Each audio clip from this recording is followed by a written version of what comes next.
Estas son las notas rápidas en 3x3, 106.9. Hoy nos vamos a meter de lleno en la carrera, también en la personalidad de la presentadora de televisión mexicana Gaby Ramírez. Un caso de estudio fascinante, la verdad. Totalmente, y lo vamos a hacer a partir de una única fuente, que es una entrevista larguísima pero increíblemente sincera que encontramos en un podcast de YouTube.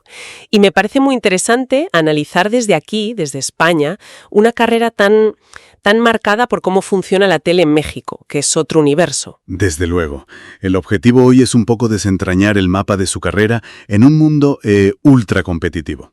No se trata solo de contar su biografía. No, claro. Se trata de ver qué nos dice su historia sobre la resiliencia, sobre cómo gestionar tu propia marca personal y, sobre todo, esa distancia enorme que hay a veces entre la imagen pública y el desgaste que no se ve. Y para que la gente se haga una idea de la intensidad de este viaje, vamos a tocar puntos que son muy llamativos. Por ejemplo, cómo empezó con solo 15 años ganando 45 pesos por eventos. Que al cambio son, ¿qué? 2 euros. Una miseria. Prácticamente nada. También hablaremos de un rumor muy turbio, muy feo, que la persiguió sobre un supuesto catálogo de escorts en su antigua cadena. Tema delicado. Y para mí, lo que es el núcleo de todo, la montaña rusa de ser contratada y despedida hasta 3 veces en poquísimo tiempo. Es que su historia no es una línea recta hacia arriba. Es más bien un sismógrafo con unos picos y unos valles brutales. Y creo que al final descubriremos que su mayor fuerte no es solo aguantar los golpes. ¿Ah, no? No.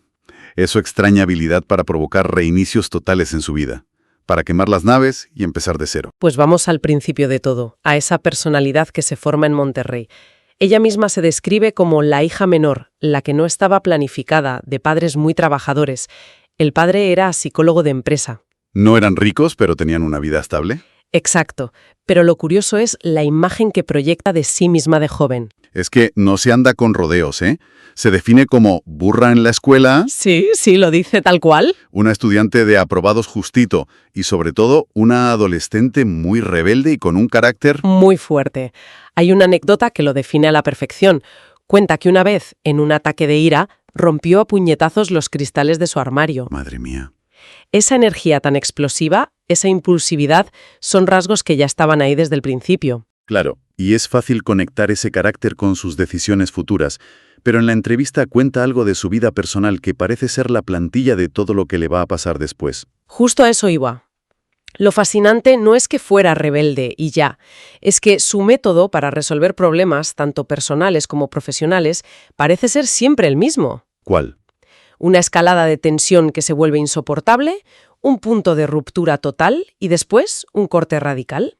Y el primer gran ejemplo de este patrón es el final de una relación tóxica de 4 años. Es que la historia es de película, vamos. Describe una espiral de dependencia, hasta que una noche, en un acto de pura desesperación, le hace 300 llamadas a su pareja. ¡300! ¡Una locura! Él la bloquea, claro. Toca fondo, pero un fondo absoluto. Y cuenta que a la mañana siguiente se despertó con una claridad total y lo dejó para siempre. Ella lo llama una iluminación divina. Y ese es el patrón. Autodestrucción y reinicio. No es una salida negociada, es una demolición para poder construir de nuevo. Y esa experiencia, que podría ser una anécdota de juventud, es en realidad la clave para entender su carrera. No le tiene miedo a la implosión. Exacto. Y es increíble ver cómo esa capacidad para cortar por lo sano la aplica casi de inmediato a su carrera, que empezó de una forma igual de intensa y precoz. Con solo 15 años entra en un programa infantil, La Casita de las Muñequitas, en Multimedios, y aquí viene el dato del sueldo. 45 pesos por 45 minutos de trabajo. 1 peso por minuto, como dice ella. O sea, nada. Hoy serían unos 2 euros, pero vamos, en el México de la época te daba para un refresco y poco más. Era un sueldo simbólico. Era para meter la cabeza, no para vivir de ello. Pero más allá del dinero, lo que ella describe es un ambiente que fue, y lo dice así, su bautismo de fuego. Claro. Habla de muchísimas envidias, de una rivalidad feroz entre chicas muy jóvenes que de repente tenían algo de fama y su propio dinero. Y es que ese entorno la obliga a ponerse una coraza, pero a una velocidad de vértigo. Aprende muy rápido que el mundo del espectáculo no es solo talento, sino un juego de alianzas, celos, estrategia. Totalmente. Ella misma reconoce que, con la inmadurez de la edad, seguro que cayó en el ¿por qué ella sale más que yo? En esa cadena, en Multimedios, se pasa 16 años. una vida entera. Trabaja con gente que en Monterrey son auténticas instituciones, como Mario Bezares o el ahora muy polémico youtuber Adrián Marcelo. Con quien tuvo un pequeño lío, ¿no? Sí, un intento de relación que no fue a más. Pero bueno, es un periodo de aprendizaje, pero también es donde nace uno de los temas más oscuros que toca en la entrevista. El rumor del catálogo. Exacto. Se hablaba en los pasillos, un rumor insistente de que existía un supuesto catálogo con fotos de presentadoras de la cadena que se ofrecían como escorts, un tema delicadísimo. Y la forma en que ella lo cuenta es muy reveladora, es tajante. Lo define como un chisme, algo que todo el mundo comentaba en voz baja, pero afirma que nunca vio ni una sola prueba. Ni el catálogo, ni fotos, ni nada. Nada tangible. Lo presenta como lo que seguramente era, un rumor malicioso y muy cruel. Pero, a ver, lo interesante aquí es analizar qué dice ese rumor sobre la propia industria. Más allá de si era verdad o no, que un rumor así pudiera nacer y sobrevivir años nos habla de un ambiente profundamente misógino. Ya, totalmente. En el que se cosificaba a las mujeres y se ponía en duda su profesionalidad constantemente. Era una forma de decir, están aquí por su físico, no por su talento. Desde luego. Y después de 16 años en ese ambiente, llega un punto en el que Gaby siente que ha tocado techo. Usa una frase que es demoledora. La monotonía mata. Se siente estancada. Sí. Y cuando le llega una oferta para mudarse a Ciudad de México, aplica su patrón. Ruptura y reinicio. No lo duda. Deja su trabajo, su ciudad, incluso una relación. Se lanza al vacío. Ahí se ve de nuevo la ambición como motor.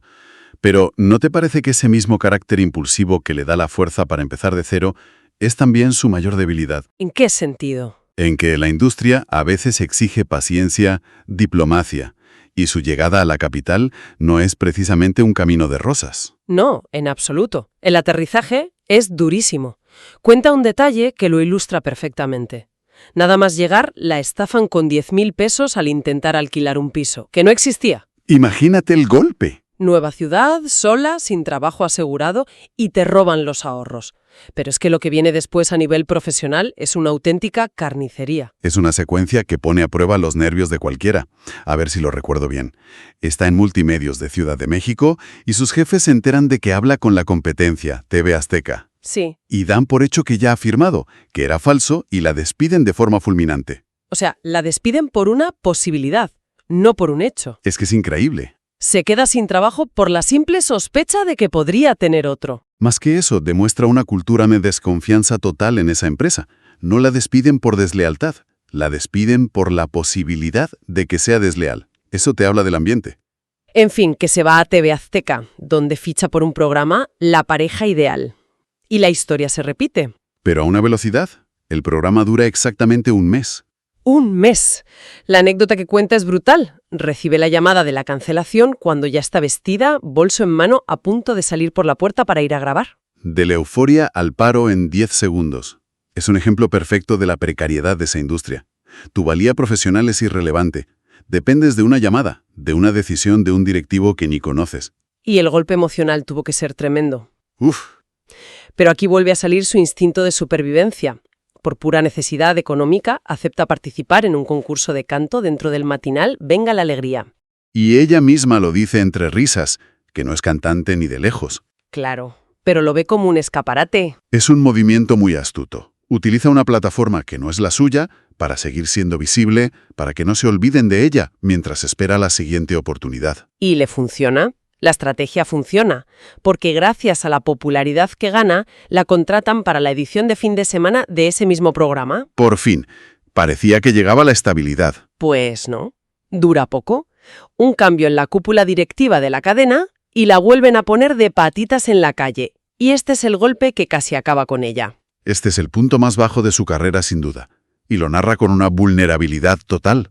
Sí, es muy sincera. Cuenta que los 6 meses que pasó en el paro después de este último despido la destrozaron. Empezó a creerse de verdad que no servía para esto, que su carrera se había acabado. Perdió la confianza en sí misma. Por completo. Es el peaje emocional del que hablábamos antes. La industria no solo te quita el trabajo, te puede robar la autoestima. Y más allá del golpe al ego, que es evidente, hay facturas que pagar. Menciona cómo sobrevivió económicamente.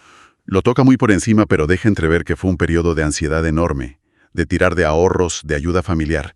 Es la parte menos glamurosa de esta profesión que nunca se cuenta. La incertidumbre constante. La sensación de que por muy alto que llegues, siempre estás a un cambio de directiva de volver a la casilla de salida. Y cuando parece que ya no puede caer más bajo, fiel a su patrón, consigue reiniciar el sistema una vez más. Le ofrecen un contrato temporal para cubrir una baja en Multimedios, su antigua casa. Vuelta a empezar. De otra manera, el cambio viene envuelto en polémica. Parece que es Susino, sí. Cuenta que un periodista de espectáculos muy conocido filtró la noticia de su fichaje antes de que fuera oficial. Lo que le generó un problema enorme con sus jefes de entonces, claro. Cada paso adelante en su carrera parece que tiene que ir acompañado de un incendio. Es la constante, sí.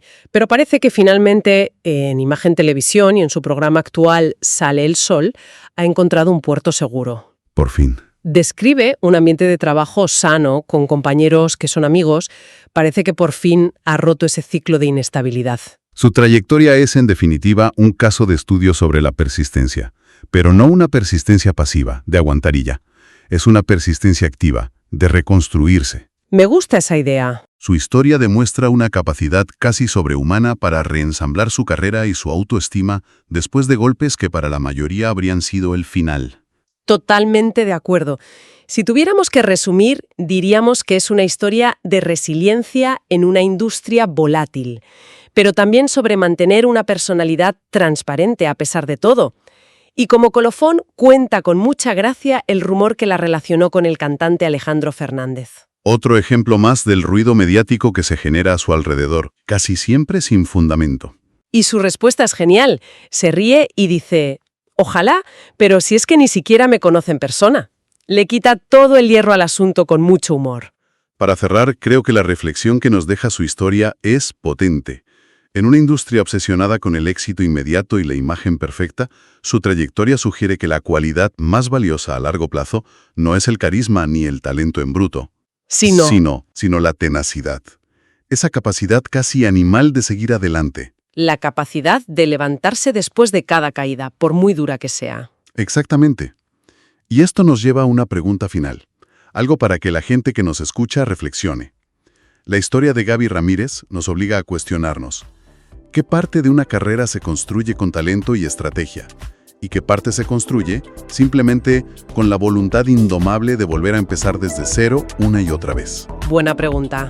Su viaje parece demostrar que ese patrón de ruptura y reinicio, aunque sea muy doloroso, podría ser el verdadero motor de su supervivencia. Estas son las notas rápidas en 3x3, 106.9. 3x3, el podcast de la semana.